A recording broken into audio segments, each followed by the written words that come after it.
إن الله وملائكته يصلون على النبي يا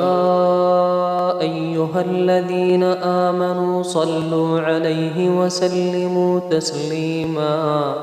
إن الذين يؤذون الله ورسوله لعنهم الله في الدنيا والآخرة وأعد لهم عذابا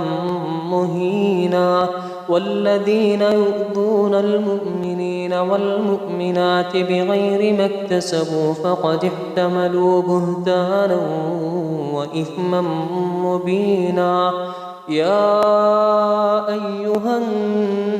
النبي قل لأزواجك وبناتك ونساء المؤمنين يدنين عليهن من جلابيبهن